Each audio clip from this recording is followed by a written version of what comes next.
nag-design ng gown mo, Leslie? It was created by a very well-known trans Pinay beauty queen, and her name is Plates Madrigal. O diba, talagang hindi lang mga homo o mga heterosexuals ang special. Lahat tayo, diba? Example, ikaw na very beautiful and very talented naman yung gumawa ng gown mo. Yun. So, pick a question. Okay. Third question, Leslie. Yeah. As a trans Pinay, how will you make a difference in this world? Thank you very much for that wonderful question. As a trans Pinay, how can make a difference in this world? Ladies and gentlemen, for the fact that there are many well-known people who is trying their best and giving their all to give a big difference in our world.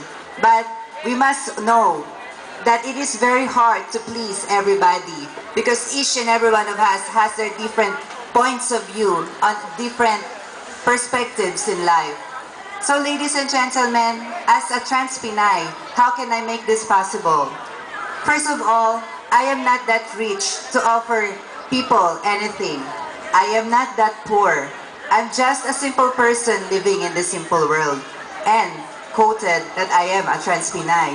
That in our back, we are being discriminated and humiliated by our society and telling that we are a less person in this world. But mind you, ladies and gentlemen, being a homosexual or a trans Pinay, it doesn't make us a less person in this world. We eat the same water. We drink the same water and we eat the same food.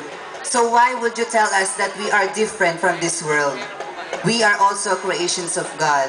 So by then, I would like to offer my unconditional love to this world, wherein that was the lessons that I have learned from my parents.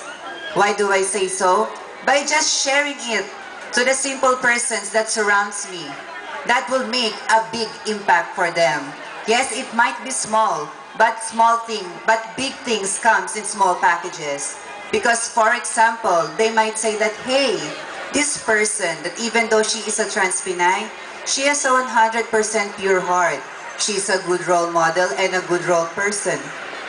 So by that, ladies and gentlemen, it will slowly be recognized by the people who surrounds me. And hopefully, that I will be a good role model for them. And they will also imitate that what I have doing in this world. Because I believe, ladies and gentlemen, and the board of judges, that whether you're a man, a woman, a homosexual, lesbians, transgenders, for the fact that we are all creations of God.